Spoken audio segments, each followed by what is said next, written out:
कल प्रदोष पड़ेगा शनि का। हम आपको बहुत बहुत साधुवाद देते हैं और सभी श्रोता भाई बहनों को कि कल शनिवार की प्रदोष हो जाएगी। शनि प्रदोष जीवन को सुख देने वाली, संतान समृद्धि वैभव देने वाली। निवेदन है आपसे,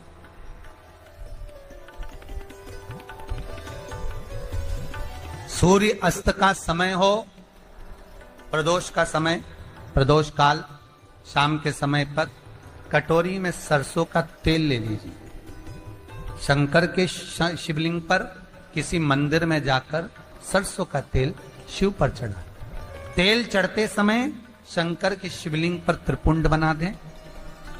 ये एक उंगली, चीटी उंगली के पास वाली उंगली शंकर के शिवलिंग पर टच कर कर रखें और अपनी मनोकामना पूर्ण कहें। बाबा विश्वनाथ पूरा करता है। भगवान शंकर के द्वार पर स्वयं शनि महाराज आज मिलने के लिए, और जितने ग्रह नष्ट देने वाले हैं, कारक ग्रह हों, बेकार वृत्ति वाले हों, वो सब आज शनि सबके दोष मिटा देता है। शंकर भगवान के मंदिर में आज शनि प्रदोष के दिन, मंदिर में नहीं तो घर में अगर शंकर का शिवलिंग है तो एक दिया अवश्य लगाओ। शनि महाराज जीवन का सुख प्रदान करेंगे, आनंद। शनि प्रदोष,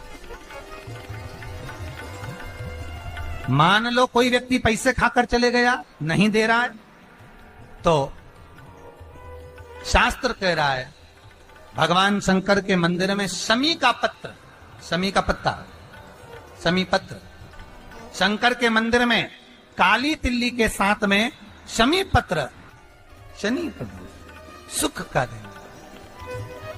स्वयं शंकर को प्रिय है प्रदोष का व्रत, इसलिए निवेदन है बन सके व्रत करते हुए भगवान शंकर का अनुमोदन करें, जीवन को सार्थक बने। भगवान शिव का स्मरण करते हुए आनंद करते हुए। शंकर सुख की दायनी है, शिव आनंद के, वो क्या नहीं देता?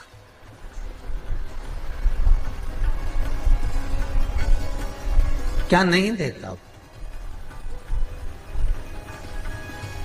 आरोग्यता देने वाला अगर कोई है तो शंकर है। भगवान कृष्ण के यहां जब 16,108 रानियों से संतान नहीं हुई तो पुत्र देने वाला अगर कोई है तो शंकर है। क्या नहीं दे? और भगवान राम और कृष्ण को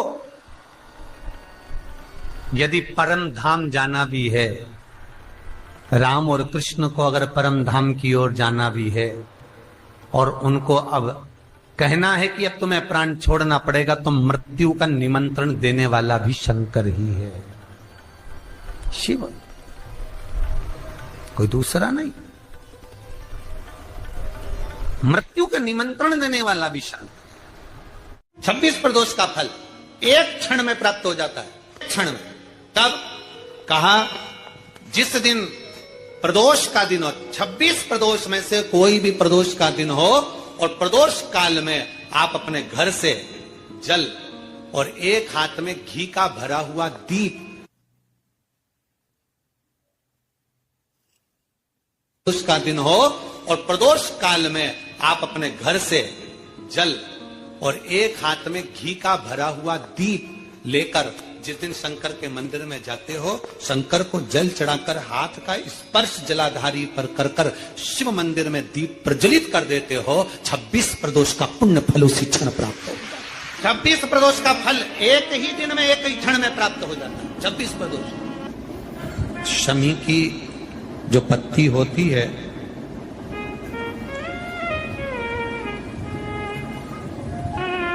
शमी की जो पत्ती होती है,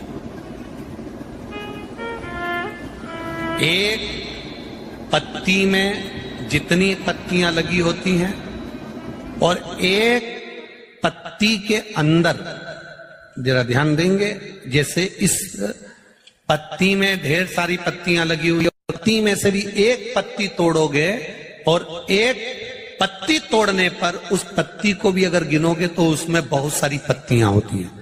आज प्रयास करना, अगर कहीं आपको शमी की पत्ती मिले तो जैसे ये पत्ती, इस पत्ती को तोड़ा गया, इस पत्ती में से एक पत्ती निकाली गई और एक पत्ती निकालकर आप धीरे से रखना, उसमें भी बारीक बारीक बारीक बारीक बारीक बारीक बहुत सारी पत्तियां नजर आती हैं। शिव महापुराण की कथा कहती है जो सोमवार की अष्टमी हो या प्रदोष का व्रत हो या 12 महीने की शिवरात्रि हो या किसी भी दिन प्रदोष काल के अंतर्गत शंकर भगवान को एक शमी का पत्ता कोई भूलवश भी समर्पित कर देता है तो जितनी एक पत्ती में पत्तियां होती है और उस पत्ती के अंदर भी एक पत्ती को तोड़ने के बाद जितनी पत्तियां होती है उतने जन्म मृत्यु लोक में मनुष्य के नहीं होते। 84 लाख योनियों में से वो योनियां कट जाती हैं और देव योनि प्राप्त हो जाए। एक शमी पत्र की इतनी महत्वता है। लड़का लड़की 40 साल के हो गए, 35 साल के हो गए, उनका अगर विवाह नहीं हुआ है, बहुत रिश्ते आए चले गए, संबंध आए चले गए, या जो बेटा बेटी चाहते हैं कि हम अच्छा पढ़कर एक नौकरी सरकारी प्राप्त कर लें, कोई ऐसा अच्छा जॉब हमारी किस्मत में मिल जाए, उन बेटा बेटियों से निवेदन करूंगा यदि आप चाहते हो तो एक प्रयास जरूर करना, एक प्रयास अपनी जिंदगी में जरूर करना। शिवलिंग समझ लेना जरा अच्छे से, शिवलिंग जलाधारी गणेश, कार्तिकेय, अशोक सुंदरी, और ये शिवलिंग और ऊपर भगवान शिव की 5 बेटियां जया, विषहरा, शामलीवारी, दौतली, देव। 3 प्रदोष या 3 शिवरात्रि। कितनी प्रदोष? 3 या 3 शिवरात्रि। मेरा बेटा बेटियों से निवेदन है, जो अच्छी पढ़ाई कर रहे हैं मेहनत करो, अच्छा पढ़ो, और मेहनत के साथ में जब कंपटीशन एग्जाम में बैठने का समय आए 3 स्थान जहां पर आपको प्रथम अशोक सुंदरी, अशोक सुंदरी की जगह पर जब आप बेलपत्र समर्पित करेंगे तो डंडी का मुख जहां से पानी बहता है उस स्थान पर रखेंगे। दूसरा शमी का पत्ता, शमी का पत्ता। दूसरा शमी के पत्र को देवादिदेव महादेव पर जब आप समर्पित करेंगे तो उसका डंडी का मुख भी जहां से जल बहता है उस ओर रखेंगे। और तीसरे नंबर पर है आंख का पुष्प। एक पुष्प होता है आंख का सफेद और एक पुष्प होता है हल्का सा नीला। करें दर्शन आप लोगों ने? जम के तो बोलो जरा, करें ना? एक सफेद होता है, एक हल्का सा नीला होता है। सफेद आंख का जो पुष्प होता है वो केवल देवादिदेव महादेव का एक स्वरूप होता है, और हल्का सा जिसमें गुलाबीपन नीलापन होता है वो शिव, पार्वती, गणेश, कार्तिकेय, अशोक सुंदरी, जया, विषहरा, सामरीवारी, दौतली, देव और शिव जी के जितने गण हैं उन सबका प्रतीक होता है। तो तीसरे नंबर का जो आंख का गुलाबी कलर या हल्का नीला सा जो पुष्प होता है उस 5 पुष्प का गुच्छ मां जगत जननी का जो स्थान है जलाधारी, जहां अगर आप इधर बैठे हो तो उसकी विपरीत दिशा, इधर बैठे हो तो उसकी विपरीत दिशा, इधर बैठे हो तो उसकी विपरीत दिशा, विपरीत दिशा में उस पुष्प को समर्पित करना।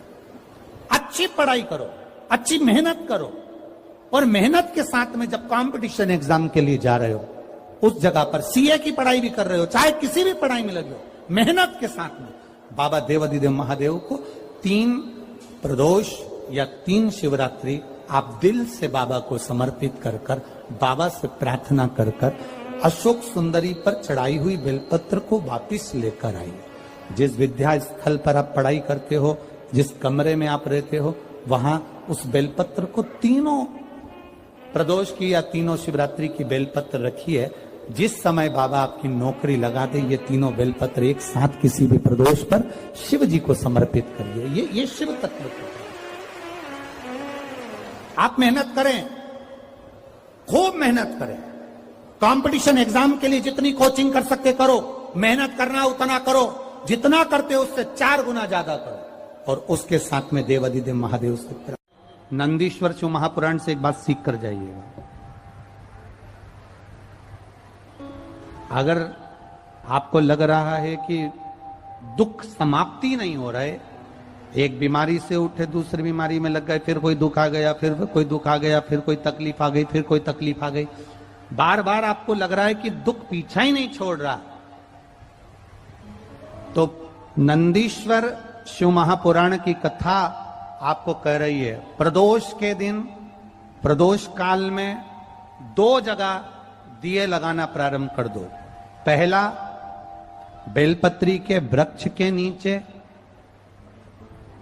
पहला दिया प्रदोष काल में, प्रदोष के दिन बेलपत्री के वृक्ष के नीचे, और दूसरा दिया अपने दरवाजे की चौखट के बाहर, मतलब अपन बाहर खड़े होंगे, अंदर की ओर दिया नहीं, बाहर की ओर एक दिया बेलपत्र के नीचे, देवाधिदेव महादेव से प्रार्थना कर कर, हे शिव शंकर, हे गौरी शंकर, हे शिव, आज प्रदोष का दिन, प्रदोष काल में आप भ्रमण के लिए निकलोगे नंदीश्वर के साथ में, ऐसी कृपा करना, आपके लिए मैंने द्वार सजाया है भोलेनाथ, आपकी दृष्टि मेरी चौखट पर भी कर देना, मेरी जिंदगी संवर जाए। इसलिए 2 दीप स्मरण करो। हाँ, अच्छा इशारा करा है, उसे समझ गए हो।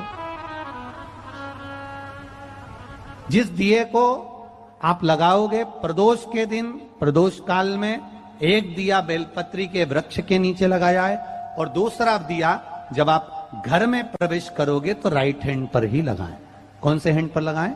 राइट हैंड पर। बहुत बहुत साधुवाद आपको दीदी, धन्यवाद, धन्यवाद दो, उन्होंने इशारा करके बताया कि दिया किस ओर लगाएं, कम से कम अपने को अंदाजा तो लग जावे ना दिया किस ओर लगना चाहिए। साधुवाद था, बहुत बहुत साधुवाद। विषम परिस्थिति में फंसे हुए हो और ऐसा लग रहा है कि हम बहुत बड़ी समस्या में उलझे हुए हैं और इससे निकल नहीं रहे, या बहुत बड़ा काम है हमारा, हो नहीं रहा, चाहे प्रशासनिक हो चाहे अन्य कोई चीज का हो, कुछ मत करना, एकांत के शिव मंदिर में जाइए। अगर एकांत का शिव मंदिर भी नहीं मिले तो एकांत में कहीं छोटा सा मिट्टी का शिवलिंग का निर्माण करिए, पार्थिव शिवलिंग का निर्माण करिए, पर करना एकांत में, घर के बाहर, किसी एकांत में शिवलिंग का निर्माण कर लो, या तो एकांतेश्वर महादेव पर चले जाओ, कोई एकांत में शिव मंदिर हो वहां, या कहीं एक पार्थिव शिवलिंग का निर्माण कर लो, छोटा सा, एक बेलपत्र, बहुत ध्यान से सुनना एकांतेश्वर महादेव का ये वृतांत। जब किसी विषम परिस्थिति में उलझे हुए हो, बहुत बड़ी समस्या सामने आकर खड़ी हो गई है, सबके हाथ जोड़ लिए, सबसे निवेदन कर लिया कि हमारा ये काम कर दो, नहीं हो रहा, सब दूर से मेहनत कर ली है, परिश्रम कर लिया है, परिश्रम तब भी जारी रखना। एक बेलपत्र, एक चावल का दाना, एक सफेद पुष्प, एक शमी का पत्ता, एक छोटी सी दुर्वा, दुर्वा जानते हो सब लोग, जो जमीन पे दूब लगी रहती है, दुर्वा, दूब, दुर्वा, एक दुर्वा, वो दुर्वा में बस, दुर्वा में वो जो दुर्वा होती है, कोई कोई दुर्वा एक डंडी की होती है, दुर्वा में बस इतना ध्यान रखना कि दुर्वा एक रहे और उसमें से 2 पत्तियां निकली हुई है। देखिए ना आप लोगों ने, पहले बोलो, जम के बोलो, देखा है ना, दुर्वा एक हो और 2 पत्ती की हो, एक ही कहलाएगी। 2 पत्ती निकली हुई दुर्वा, एक श्वेत पुष्प, शमी का पत्ता, बेलपत्र, चावल का एक दाना। एकांत में कोई शिव मंदिर हो, अगर मंदिर ना हो तो एक छोटा सा पार्थिव शिवलिंग का निर्माण, किसी पेड़ के नीचे एकांत में जाकर पूजन कर कर, आराधना कर कर, घी का दीप लगाकर, एक एक सामग्री शिव जी पर अपने मन की कामना कर कर समर्पित करना प्रारंभ कर दीजिए। शुरुआत दुर्वा से करना। दुर्वा के बाद में श्वेत पुष्प, शमी का पत्ता, चावल का दाना और बेलपत्री सबसे आखिरी में बाबा को समर्पित कर कर, हृदय से प्रार्थना कर कर, बाबा से निवेदन कर कर, दीप अगर मंदिर में कर रहे हो तो दीप ठंडा होने का इंतजार मत करना। अगर पेड़ के नीचे एकांत में शिवलिंग का निर्माण कर कर पूजन कर रहे हो तो दीप ठंडे होने का इंतजार करना। दीप ठंडा हो जाए तब भगवान शिव को ले जाकर विसर्जन करना। जो एक बेलपत्री है बस उसको घर लेकर आना, बाकी का सब विसर्जन कर कर आना। मेरा एकांतेश्वर महादेव उस कार्य में सफलता प्रदान कर देगा। एकांतेश्वर महादेव की आराधना।